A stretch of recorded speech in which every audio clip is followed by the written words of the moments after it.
begins. Are Halloween costumes too scary? Hello, this is 6 Minutes English from BBC Learning English. I'm Sam. And I'm Neil, who trick or treat.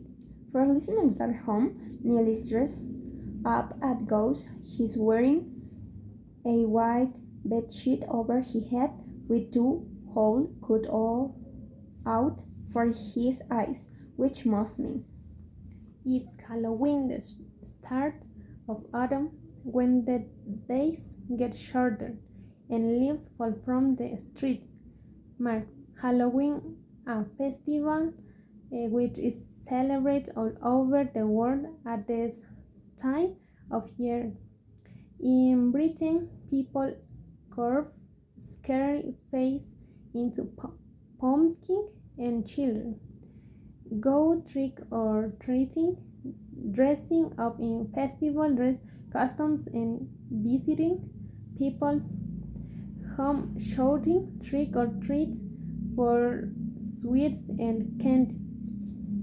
Halloween's come from an ancient festival called Samhain, which celebrates the changing of the season, a time when it was believed the dead could make contact with the living, which is why children dress up as ghosts, witch, and other scary monsters.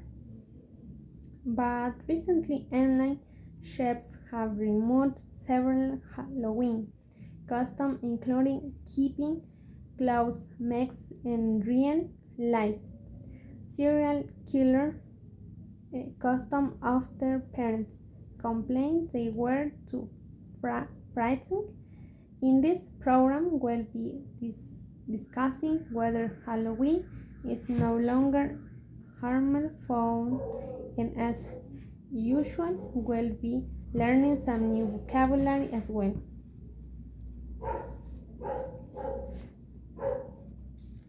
But before that, since you're all dressed up the ghost, Neil, my question is, why did people traditionally dress up in costume on Halloween? Was it A. To scare the neighborhood as a joke? B. To use up their old clothes? C. To hide from ghosts? I think it was to hide from ghosts. Okay, Neil. We'll find out the answer later in the program. In recent years, Halloween has become more influenced by American horror movies like Friday the 13th or Scream. Some parents now think Halloween costumes are too scary and over the top, are phrases meaning too extreme and unsatiable.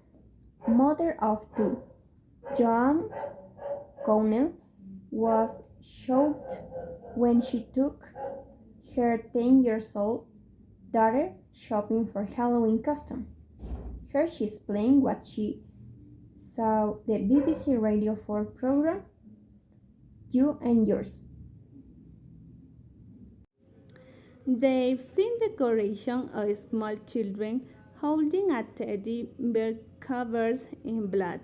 They've seen what described as a standing animated decoration which looks like a dead girl carrying a knife and various green reapers, creepy clowns, and stuff that kids are now finding frightening, and even to an adult they look petty but actually, and I think it feels like retailers are in some kind of race to the bottom for the grimmest, most by skinning outfit so that they can just make money out of.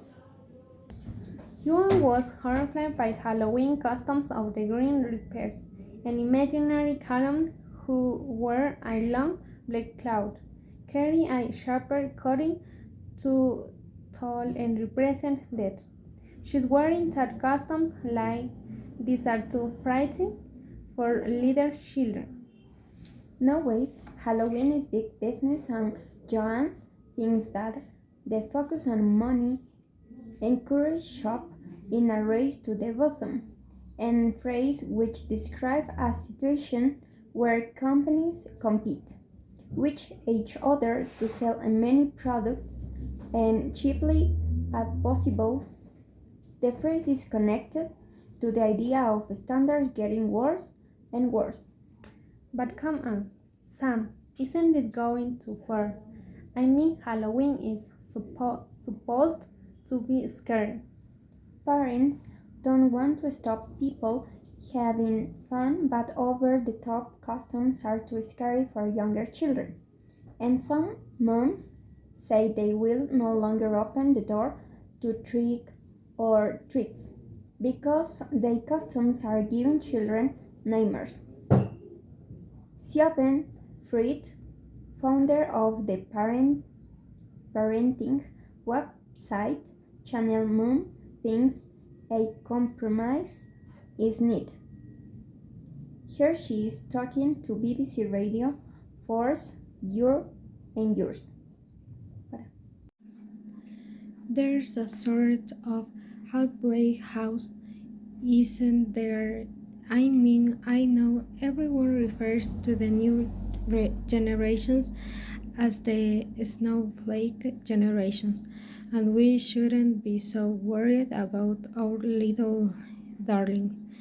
But there's a point beyond which it becomes tasteful or appropriate.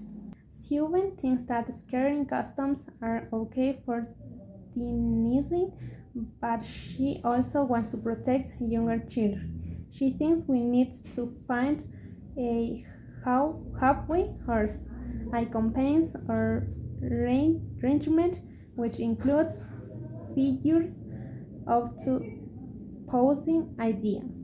She also used the expression of snowflake generation and phrase, which is sometimes used to describe the generation of young people who become adults. It's or after the 2010s are who are considered by some to be easily upset or offended. Now, I can see how some customs are over the top, and I don't want to spoil Halloween for anyone, so I skills in my batching goes. Anyone isn't it time for you to reveal answer to your question, Sam? Yes, I'm asked why people started dressing up at Halloween in the first place, and you said it was to hide from ghosts, which was the correct answer. And hundreds of years ago, people thought that ghosts would try to return to their old homes. At Halloween, people wore masks so that the ghosts would mistake them from other spirits. Okay, let's recap the vocabulary we've learning starting with trick or treat. The Halloween traditional of dressing up in creepy costumes and nodding on neighbors. Door shooting, trick or treat for sweets and candy. Over the top describes something which to extreme. The Grim Reaper is an imaging representation of death and looks like a skeleton in a long cloak.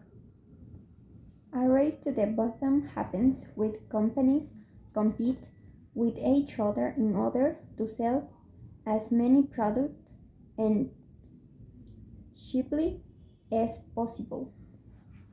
A halfway house is a compromise which includes feature in your contrasting ideas. And finally, the snowflake generation is used by some people to refer to the represent generation of young people who they think lack resilience and are easily upset. Enjoy Halloween and don't get too scared. Bye for now. Bye.